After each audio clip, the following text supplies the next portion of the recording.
목장에서 나오셔서 말씀 봉독해 주시면 말씀 봉독하는 것 대표로 해주시기 바랍니다.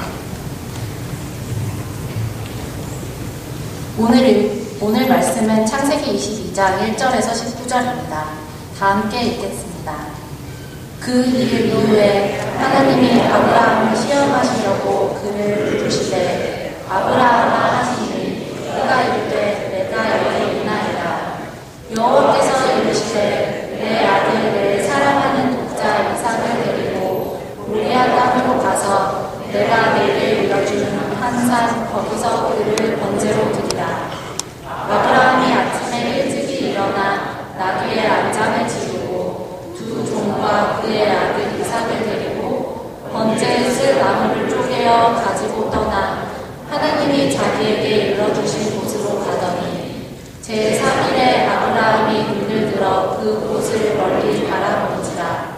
이에 아브라함이 종들에게 이르되 너희는 나와 함께 여기서 기다리라. 내가 아이와 함께 저기 가서 예배하고 우리가 너희에게로 돌아오리라 하고 아브라함이 이에 번제 나무를 가져다가 그의 아들 이삭에게 지르고 자기는 불과 칼을 손에 들고 두 사람이 동행하더니 이삭이 그 아버지 아브라함에게 말하여 이르되 내 아버지여 하니 그가 이르되 내 아들아 내가 여기 있노라.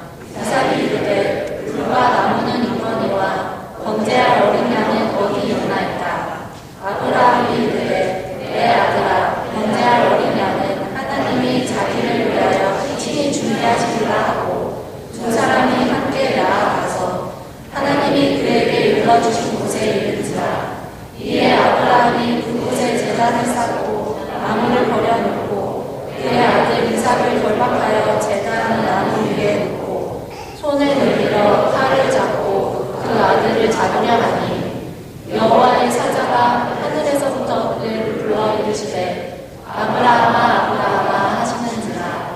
아브라함이 이르되 내가 여기 있나이다 하매 사자가 이르시되 그 아이에게 내 손을 대지 말라. 그에게 아무 일도 하지 말라. 내가 내 아들 내 독자까지도 내게 아끼지 아니하였으니 내가 이제야 내가 하나님을 경외하는 줄을 아노라.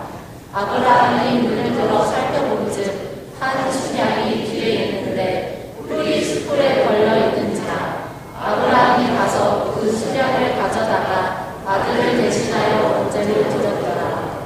아브라함이 그 땅 이름을 여호와 이레라 하였으므로 오늘날까지 사람들이 이르기를 여호와의 산에서 준비되리라 하더라.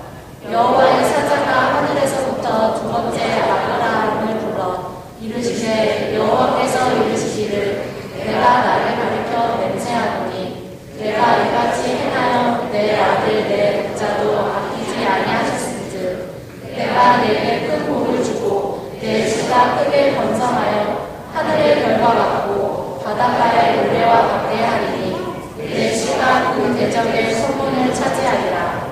또 내 씨로 말미암아 천하 만민이 복을 받으리니 이는 내가 나의 말을 진행하였으니라 하셨다 하시니라.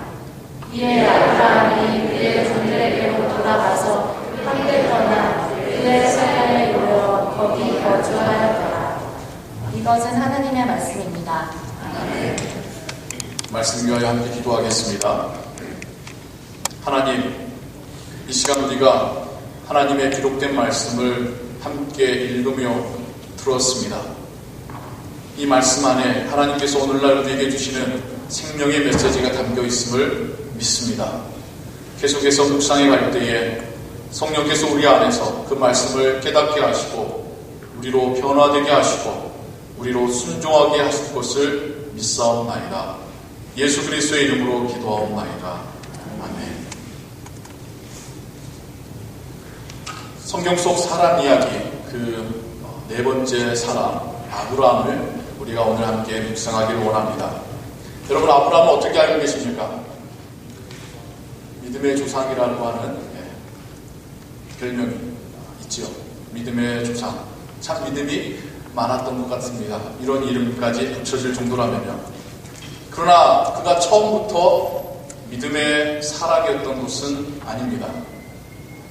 또 아브라함 하면 떠오르는 것이 하나님의 큰 축복들입니다. 하나님께서 직접 나타나시고 말씀하시며 축복을 확인해 주시는 그런 이야기로도 잘 알려져 있죠. 하지만 그가 어려운 순간들을 숱하게 겪었다는 사실에 대해서는 우리가 잘 알지 못합니다. 여러분과 함께 아브라함의 일생을 간단하게나마 짧게나마 다시 한번 성경에 나와 있는 이야기들을 위주로 살펴보기를 원하는데요. 12장 1절에서부터 아브라함의 이야기가 시작이 됩니다. 하나님께서 아브라함을 불러내셔요. 어디서부터냐면 고향에서부터입니다. 성경에서는 이때 세 가지의 단어를 사용하십니다. 너의 본토, 친척, 아비집을 떠나. 같은 의미지만 서로 다른 세 가지의 단어를 중복에 사용하시면서 어디서부터 떠날 것인지를 분명하게 말씀하십니다. 당시에는 같이 모여 살수록 안전했습니다. 같은 친척끼리, 가족끼리 모여 살아야지 서로가 서로를 보호해 줄 수 있었습니다. 거기를 떠난다는 것은 언제 어디서서 습격받고 공격받고 고난을 받을 것인지 모르는 두려움으로 나아가는 것이죠. 근데 이때 하나님께서 아브라함에게 그러나 내가 너로 하여금 모든 민족과 나라의 축복의 통로가 축복의 근원이 되게 해 주시겠다 약속하시는 거죠. 그리고 이야기는 그 다음으로 넘어가서 아브라함이 기근을 피하여서 내려갔더니 그 아내를 빼앗기게 되는 어려움을 겪게 됐다라고 성경이 이야기하고 있습니다. 남편으로서, 남자로서 아내를 빼앗긴다는 것이 얼마나 수치스럽고 속상하고 절망스러운 일이었을까요? 근데 계속해서 성경은 하나님께서 그 아내를 보호하시고 그 아내를 돌려받게 하시고 뿐만 아니라 더 풍성한 재물들과 함께 돌려받고 다시 고향 하나님께서 약속하셨던 그 땅으로 돌아가게 하셨다라고 성경이 기록합니다. 성경은 다시 또 13장 5절로 7절로 넘어가서 아브라함의 가정 안에 다툼이 일어나는 상황들을 이야기합니다. 아브라함이 그 하란 땅을 떠날 때 데려왔던 조카와 같이 살고 있었는데요. 아브라함의 식솔들과 그 롯의 조카 롯의 식솔들이 서로 다투기 시작하는 거예요. 한동안은 좋았겠지만 점점 커져가고 세월이 지나갈 때에 아무리 친척이어도 다툼이 벌어지게 됩니다. 하나님께서는 피치 못하게 아브라함으로 하여금 롯과 조카와 헤어지게 만듭니다. 상실감을 느꼈을 거예요. 아들 대신으로 데려왔던 조카였으니까요. 하지만 그러한 아브라함에게 하나님께서는 동서남북의 땅을 보게 하시고 이 땅을 너의 그 수많은 자손들에게 주리라.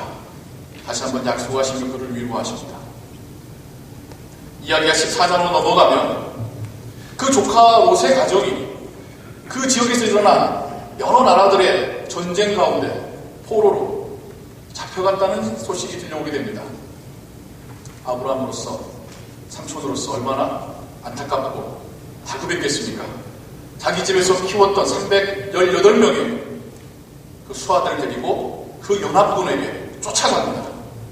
하나님께서 그와 함께 하시어 롯과 롯의 가정들을 다 탈취당했던 것을 되찾아오게 하셨다라고 성경이 기록하고 있습니다. 15장에 가서요, 아들이 없어 불안해하는 아브라함의 모습이 보여요. 그래서 하나님께서 말씀하시는데도, 축복하시는데도, 약속하시는데도 나의 종 엘리에셀이 내 후사가 되겠지요 라고 푸념하는 모습이 나옵니다. 그러자 하나님께서는 밤하늘의 별을 보여주시면서 너의 자손이 이와 같을 것이야. 번제의 제사를 드리게 명하시면서 그 제물 가운데 불로 임하셔서 또한 이 땅을 너와 너의 후손에게 주리라 약속하신 하나님. 아브라함 마음 가운데 있는 염려와 근심, 불안을 위로하시고 다시 한번 확인시켜 주시는 하나님의 뜻을 확인시켜 주시는 하나님의 이야기가 연결되어서 나오고 있습니다. 16장으로 가면요, 그런데도 아브라함은 하나님을 신뢰하지 못합니다. 아들이 없으니까 불안한 거예요. 여종 하갈을 통하여서 아들을 낳을 시도를 하죠. 그리고 하갈이 임신을 합니다. 그러자 하갈과 본처인 사레 두 사람 가운데서 갈등이 심화되기 시작해요. 남편으로서 아브라함이 볼 때에 얼마나 고통스러웠겠습니까? 하지만 하나님께서는 그 하갈마저도 축복해 주시겠노라. 그 하갈의 자손을 통해서도 큰 민족을 이루게 하시겠노라 약속하시며 그 가정의 갈등을 진정시키시죠. 그리고 17장으로 가서요, 하나님께서 새 이름들을 주십니다. 아브라함을 아브라함으로. 그러면서 다시 한번 땅과 수많은 자손에 대한 약속을 해주시면서 할례를 명하십니다. 하나님의 자녀의 표징이죠. 이때가 그들이 아브라함이 처음 고향 땅을 떠나온 지 23년, 24년 정도 되던 때였습니다. 이때가 아브라함이 이스마엘을 낳은 지 13년이 지난 때였습니다. 참 오랜 시간들이죠. 충분히 그 시간 동안에 아브라함의 믿음이 약해질 수 있었고, 의심할 수 있었고, 불안해할 수 있는 그런 시간들이었습니다. 그래서 17장 계속 이어지는 이야기 속에서 하나님의 약속을 의심하는 아브라함에게 하나님께서는 이삭의 이름을, 그 태어날 아이의 이름을 직접 지어주시면서, 생기지도 않은 아이의 이름을 지어주시면서 하나님의 약속을 확증시켜 주십니다. 그리고 이야기는 18장으로 넘어갑니다. 아브라함이 오후의 시간을 여유롭게 즐기고 있을 때 부지 중에 그가 알지 못하는 사이에 지나가는 하나님과 천사의 일행을 대접하게 되죠. 그리고 또 그 상황 속에 다시 한번 하나님께서 1년 뒤에 아들이 출생하리라 약속하시는 하나님, 다시 한번 재확인하시는 하나님의 모습이 그려지고 있습니다. 그리고 18장 후반절에서는요, 그런 하나님이 아브라함에게 지금 내가 하는 이 길의 목적은 소돔과 고모라를 심판하기 위함이다 라고 말씀해 주십니다. 아브라함은 그 소돔에 자기의 조카 롯이 살고 있다는 것을 떠올리죠. 하나님께 간청을 합니다. 하나님의 진노의 심판의 그 조건들은 50명, 40명, 30명, 10명 계속 낮춰가면서 하나님께 간청하죠. 하나님이 그런데 그 간청들을 다 들어주셔요.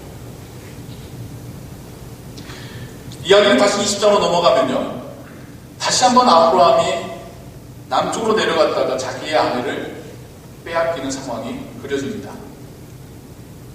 한 번도 아니고 두 번이었으니 얼마나 속상했을까요?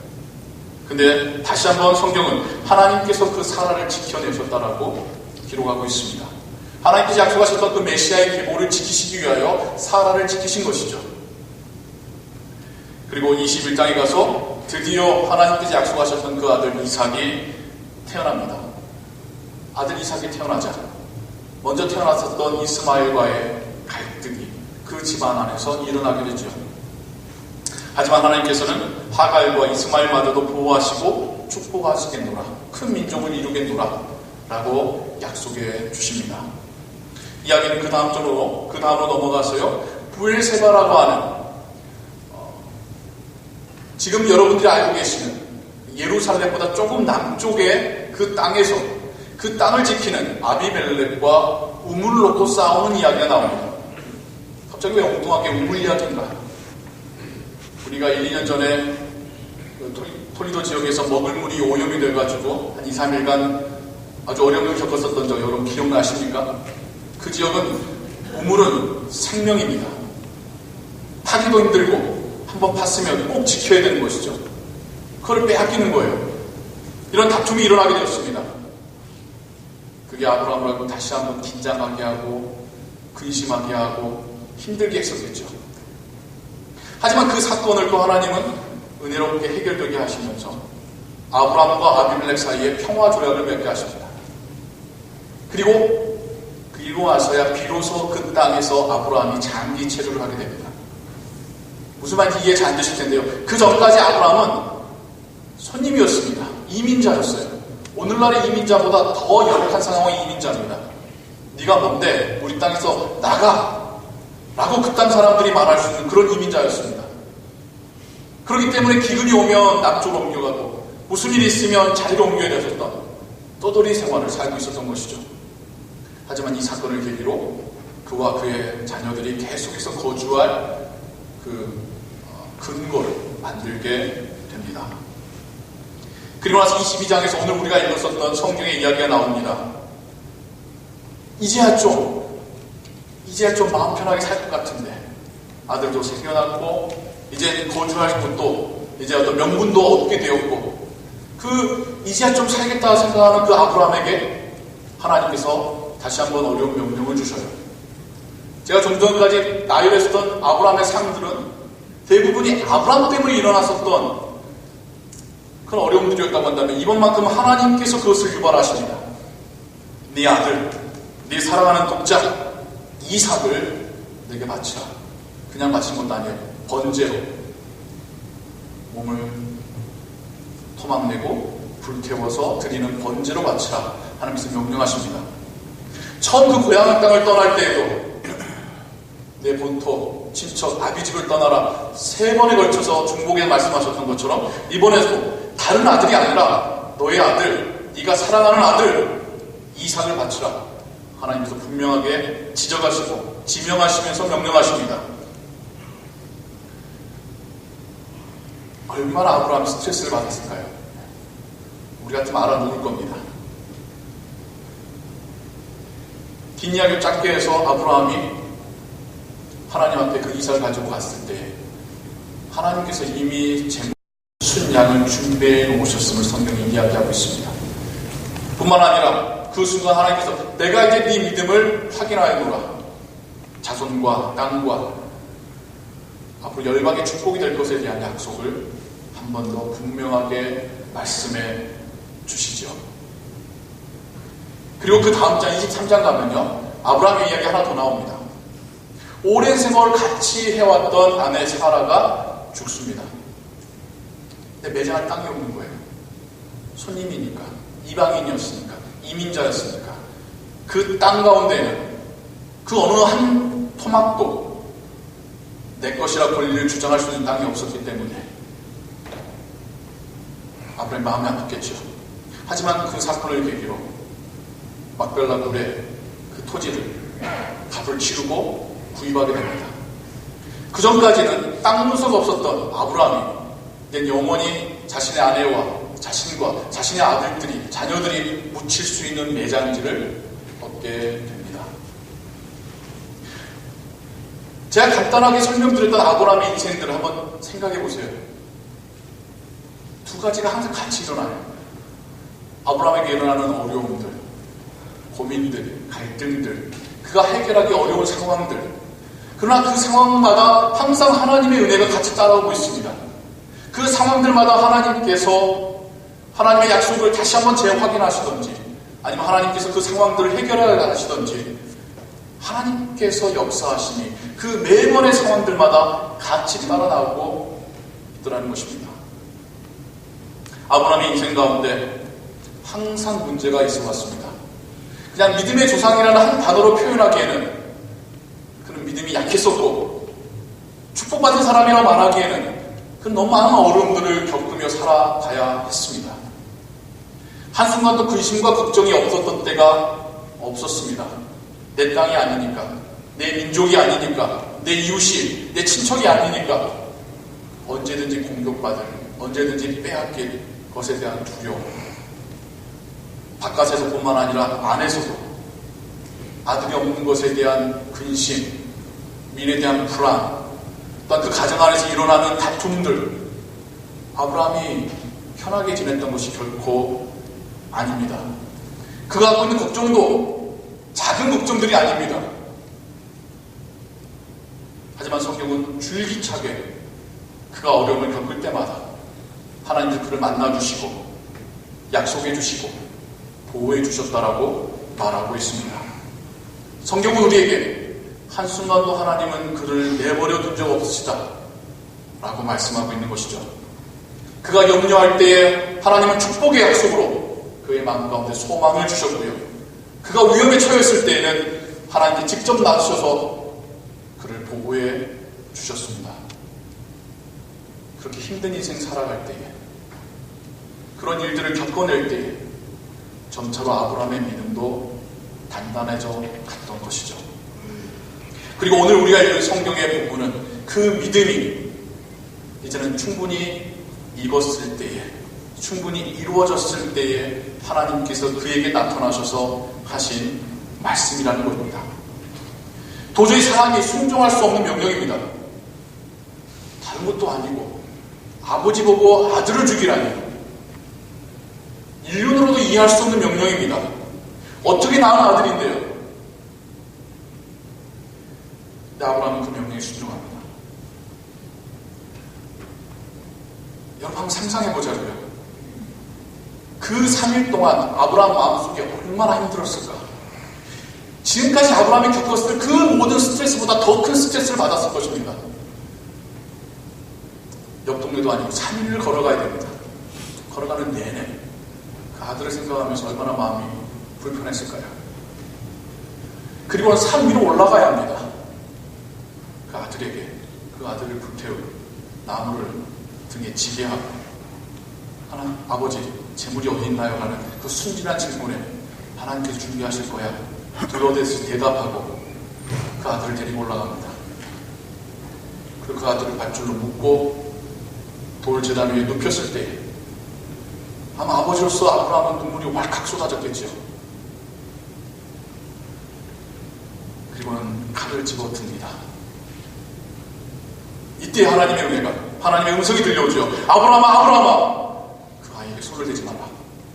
내가 네 믿음을 확실히 알아보라. 그리고는 미리 준비하신 순양을 보여주십니다.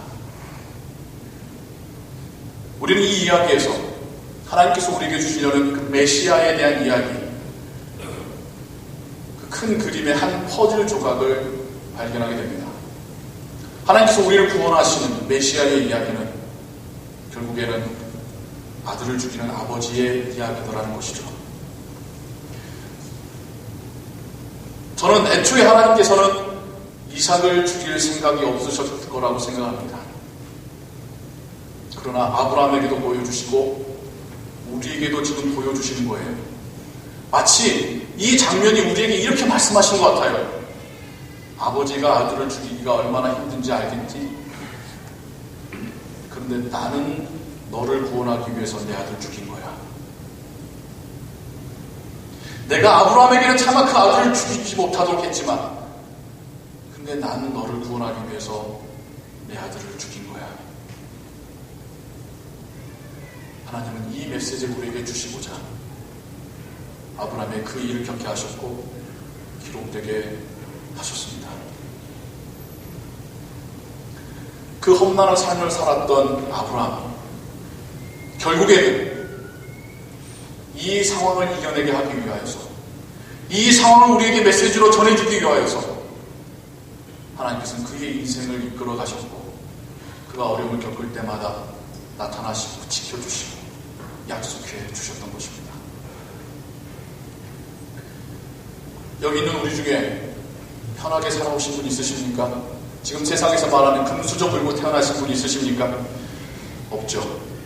각자 저마다의 고민과 염려와 어려움과 불안을 가지고 살고 있습니다. 그리고 지금 이 순간도 마찬가지일 거라고 생각합니다. 우리도 염려 없이 살았던 시간들이 없는 것 같아요. 이거 하나 해결하면 다른 문제가 또 터지고요. 이거 다 해결하지 못했는데도 또 다른 문제가 생겨나고요. 우리 계속해서 염려와 근심과 불안과 어려움 속에서 살아왔습니다. 간혹 힘들어서 그걸 잊어버린 순간이 있었을지언정 없었던 순간은 없었습니다. 우리는 그럴 때마다 우리 안에 이런 질문들이 떠오르곤 하죠. 왜 나한테 이런 일이 생기는 걸까? 하나님, 왜 저한테 이러세요? 제가 뭐 그렇게 잘못했다고 저한테 이러시는 거예요? 그러니까 그런 질문들을 하나님께 드리곤 합니다. 다시 한번 성경을 생각해 볼까요? 정말 재미있는 것은요, 그 순간순간들마다 아브라함이 그 자신의 믿음 없음으로, 연약함으로 일들을 버려놓았을 때마다 하나님께서 한 번도 네가 이걸 잘못한 거야 라고 지적하신 적이 없더라는 겁니다. 잘못 안 해서가 아니에요. 하나님은 잘잘못을 지적하기에 앞서 그것으로 하여금 그가 하나님을 믿고 신뢰할 기회로 삼으시더라는 겁니다. 잘못을 안 해서가 아니라 믿음이 자라는 기회로 하나님께서 사용하시더라는 것입니다. 그 자녀가 부모를 의지하듯이 아브라함이 우리가 하나님을 더 믿고 의지하기를 하나님은 바라시더라는 것입니다. 우리 삶에서도 우리의 인생에서도 마찬가지입니다. 우리가 뭔가를 잘하면 하나님이 축복하시고 우리가 못하면 하나님께서 벌레를 쓸 거라는 생각은 조금 성경적이지 않은 생각입니다. 나에 맞춰서 하나님께서 움직인다는 생각밖에 아니니까요. 또 그러하다면 여기에 남아있는 사람은 아무도 없습니다. 나의 부족함으로 나의 죄성으로 생겨난 일들에도 불구하고 하나님은 그 모든 일들을 우리의 믿음이 자라게 하시는 기회로 삼으시더라고요. 내가 도무지 이유를 알 수 없는 어려움에 빠졌을 때에도 하나님은 우리가 하나님 손 붙잡고 하나님 신뢰하기를 원하시더라는 것입니다. 이게 하나님께서 줄기차게 우리에게 말씀하시는 메시지입니다. 왜 이렇게까지 하시는 걸까요? 그 이유가 도대체 뭘까요? 우리가 그렇게 이뻐서요? 그게 아니라 오늘 성경에서 보았듯이 하나님이 우리 때문에 그 아들까지 죽이셨기 때문입니다. 우리가 이뻐서가 아니라 우리 살리시겠다라고 우리 구원하시겠다고 죽이신 그 아들 때문이라도 하나님 우리를 붙잡으시고 우리를 포기하지 않으시는 겁니다. 이것이 우리에게 은혜입니다.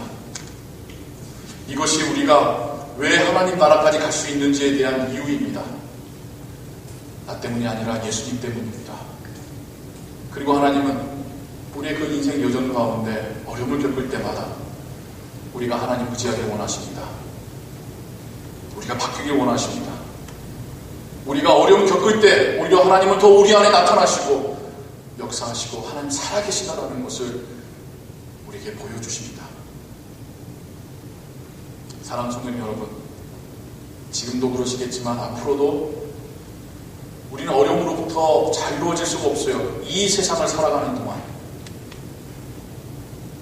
하지만 그 어려움이 우리로 하여금 더 하나님을 찾고 하나님을 만나게 되는 기회 될 줄로 믿습니다. 하나님 우리를 사랑하시니까요. 우리를 붙잡고 계시니까요. 그 어려움이 오히려 우리로 하여금 하나님의 은혜와 축복을 경험하게 하는 기회 될 줄로 믿습니다.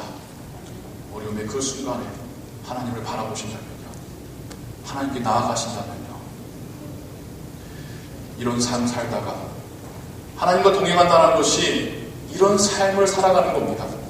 하나님이 함께 하시기 때문에 뭐든지 잘 이루어지는 만사 형통의 삶이 하나님이 동행하시는 삶이 아니라 어려움 겪고 불안하기도 하고 때론 지치기도 하지만 그때마다 하나님께서 은혜 주시고 길을 보여주시고 다시 이렇게 세워주시는 삶을 살아가는 게 하나님이 동행하시는 삶입니다. 이렇게 살아가다 보면 우리는 우리 인생의 그 마지막에 우리 하나님의 얼굴을 뵙게 될 것입니다. 하나님의 은혜 안에 거하시고 하나님과 동행하시는 하나님의 자녀 되시기를 주님의 이름으로 축원합니다. 기도하겠습니다. 하나님, 아브라함의 인생을 우리가 함께 보았습니다. 믿음 없고 불안해하고 실수투성이의 아브라함을 하나님은 매번 은혜로 약속해 주시고 보호해 주시고 축복해 주셨습니다. 그 인생 여정 가운데 드디어 아브라함이 순종하기 어려운 명령에조차도 순종하는 모습을 하나님께 보여드립니다. 하나님께서 진정 원하셨던 것이 이것이었음을 우리가 깨닫습니다. 하나님, 우리의 삶을 돌아봅니다. 하나님이 우리도 그렇게 인도해 주시고 항상 옆에 계셨지만 우리의 믿음의 연약함으로 전적으로 하나님께 의지하지 못하는, 전적으로 하나님을 찾고 부르짖지 못하는 우리의 연약함을 하나님 앞에 고백합니다. 그러나 우리가 믿는 것은 우리의 구원은 나 때문이 아니라 예수 그리스도 때문인 것을 믿고 고백합니다. 하나님 우리를 붙잡으시고 아버지의 나라까지 이끌어 가실 줄을 믿습니다. 우리가 우리 인생을 바라보는 그 눈이 바뀌어지게 하여 주옵소서. 예수 그리스도의 이름으로 기도하옵나이다. 아멘. 조금